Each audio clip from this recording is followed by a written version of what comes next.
سیدنا حضرت امام حسین رضی اللہ تعالی عنہ کی ولادت کی خبر حضور اکرم صلی اللہ علیہ وآلہ وسلم کو دی گئی تو آپ صلی اللہ علیہ وآلہ وسلم نے انہیں آغوش میں لے کر دائیں کان میں اذان اور بائیں کان میں اقامت کہی، اپنی زبان مبارک ان کے منہ میں ڈالی اور کھجور چبا کر اس کی گھٹی دی اور حسین رضی اللہ تعالی عنہ نام رکھا۔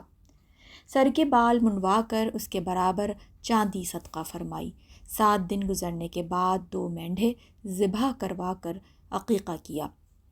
سیدنا امام حسین رضی اللہ تعالی عنہ شکل و صورت میں حضور پاک صلی اللہ علیہ وآلہ وسلم سے مشابہت رکھتے تھے۔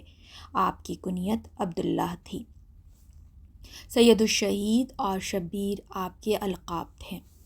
حضور اکرم صلی اللہ علیہ وآلہ وسلم حسنین رضی اللہ تعالی عنہ کو کندھوں پر سوار کر کے فرمایا کرتے تھے، اے اللہ، جس طرح میں ان دونوں سے محبت رکھتا ہوں تو بھی ان سے محبت رکھ، اور جو ان دونوں کو محبوب رکھے تو بھی اس کو محبوب رکھ۔ حضرت انس رضی اللہ تعالی عنہ نے عرض کیا، یا رسول اللہ صلی اللہ علیہ وآلہ وسلم، اہل بیت میں آپ کس کو سب سے زیادہ محبوب رکھتے ہیں؟ فرمایا، اولاد میں فاطمہ کو اور اولاد کی اولاد میں حسن و حسین کو۔ ایک دن آپ صلی اللہ علیہ وآلہ وسلم نماز ادا فرما رہے تھے کہ حضرت حسین رضی اللہ تعالی عنہ آپ کی پیٹھ پر سوار ہو گئے۔ حضور پاک صلی اللہ علیہ وآلہ وسلم نے اس وقت تک سر مبارک نہ اٹھایا جب تک وہ پشت مبارک سے اتر نہ گئے۔ حضور اکرم صلی اللہ علیہ وآلہ وسلم نے حضرت امام حسین رضی اللہ تعالی عنہ کے بارے میں فرمایا، یہ شجاع ابن شجاع ہے، میرا بیٹا بہادر ہوگا۔ حضرت امام علی کا چھوٹی عمر میں ہی فہم و ذکا کا یہ عالم تھا کہ جو بات ایک دفعہ سن لیتے مدت تک دماغ سے نہ نکلتی، اور ہر بات کا مدلل اور معقول جواب دیتے تھے۔ سیدنا حضرت امام حسین رضی اللہ تعالی عنہ نے کم عمری میں ہی قرآن حفظ کر لیا تھا۔ آپ اخلاق و تہذیب، علم و دانش، فہم و ذکا، شجاعت و بصالت، خدمت و تواضع، صبر و قناعت، عفو و کرم اور جود و سخا میں اپنی کوئی ثانی نہیں رکھتے تھے۔ آپ کو دربار ریاست سے رسالت سے جوانان جنت کے سردار کا لقب ملا۔ عبادت و ریاضت میں بلند درجہ پر فائز تھے۔ آپ تقریباً 7 برس کی عمر تک حضور پاک صلی اللہ علیہ وآلہ وسلم کی شاگردی میں رہے۔ آپ نے فرمایا، جو رسول اللہ صلی اللہ علیہ وآلہ وسلم کی سنت پر عمل نہیں کرتا وہ حضور پاک صلی اللہ علیہ وآلہ وسلم سے بھی محبت نہیں رکھتا۔ ایک دفعہ کچھ لوگوں نے روزہ افطار کرنے میں دیر کر دی تو آپ رضی اللہ تعالی عنہ نے فرمایا، اے لوگوں، اللہ کا خوف کرو اور رسول اللہ صلی اللہ علیہ وآلہ وسلم کے طریقے پر چلو۔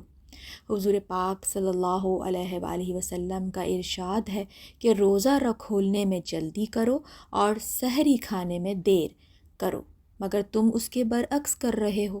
زہد و عبادت کا یہ عالم تھا کہ ذکر الہی میں مصروف رہ کر راتوں کو حیات تازہ بخشتے تھے۔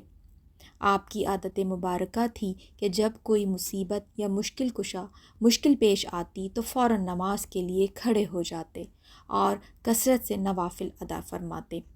بعض اوقات نماز عشاء کے بعد پوری رات عبادت میں گزارتے اور فجر کی نماز پڑھ کر تلاوت فرماتے اور پھر تھوڑی دیر کے لیے سو جاتے تھے۔ آپ رضی اللہ تعالی عنہ نے باپیادہ 25 حج کیے۔ فرمایا کرتے تھے کہ پیدل چل کر حج کرنے سے زیادہ لطف اور زیادہ ثواب ملتا ہے۔ حضرت امام حسین رضی اللہ تعالی عنہ کی زندگی میں کوئی واقعہ ایسا نہیں ملتا کہ آپ نے کوئی فیصلہ یا کوئی فتویٰ کتاب و سنت کے خلاف دیا ہو۔ آپ علم و عرفان کے گہوارہ تھے اور علوم الہیہ اور نبویہ میں بلند مقام رکھتے تھے۔ آپ سے سوال کیا گیا کہ بعض لوگ آپ رضی اللہ تعالیٰ عنہ کے سامنے گستاخی کرتے ہیں اور ترش روی سے پیش آتے ہیں، مگر آپ رضی اللہ تعالیٰ عنہ نے ان سے کوئی مواخذہ نہیں کرتے، تو فرمایا میرے نانا نے اس کی اجازت نہیں دی، اور یہی سبق دیا ہے کہ لوگ سختی برتیں تو تم نرمی برتو، وہ پتھر بنیں تو تم موم بن جاؤ۔ آپ نے اپنے ساتھیوں سے فرمایا ہم نرمی کے پہاڑ ہیں، پگھلتے ہیں مگر اپنی جگہ سے نہیں ہلتے۔ حضور صلی اللہ علیہ وآلہ وسلم نے ہمیں یہی تعلیم دی ہے۔ آپ بے حد سخی اور مخیر تھے، احسان اور مروت سے پیش آتے اور محتاجوں کے لیے اپنا دست کرم بہت کھلا رکھتے تھے، فضول خرچی اور اسراف سے منع فرماتے۔ آپ مہمانوں کی تواضع اور خاطر مدارات فرماتے تھے، مصیبت کے وقت صبر کرنا اور مصیبت کے اوقات یاد الہی میں گزارنا آپ کا شیوہ تھا۔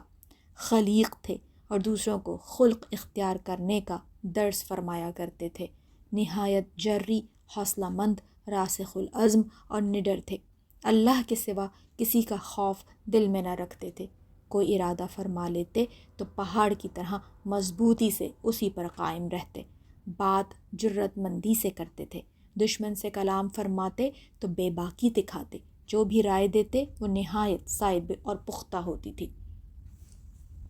حضرت امام حسین رضی اللہ تعالیٰ عنہ نے فنون حرب میں حضرت علی رضی اللہ تعالیٰ عنہ سے تربیت حاصل کی تھی، اس لیے کسب جہاد میں ماہر اور کامل ہو گئے تھے اور بہت سے معرکوں میں حصہ لے کر خوب نام پیدا کیا۔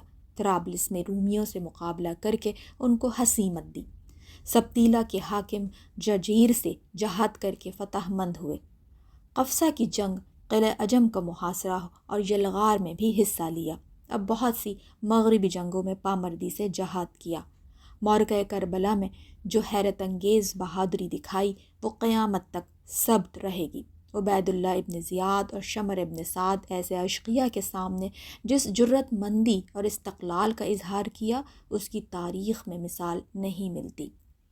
دشمن کے نرغے میں آ کر محصور اور نظر بند ہونے کے باوجود احکام الہی کی پابندی، فرائض اور سنتوں کی ادائیگی میں کوتاہی نہیں کی، آخری دم تک نماز میں توقف نہیں کیا، بھوک پیاس سے نڈھال، چاروں طرف تلواریں اور تیروں کی بارش، لیکن آپ رضی اللہ تعالیٰ عنہ ایک لمحہ ذکر الہی سے غافل نہ ہوئے۔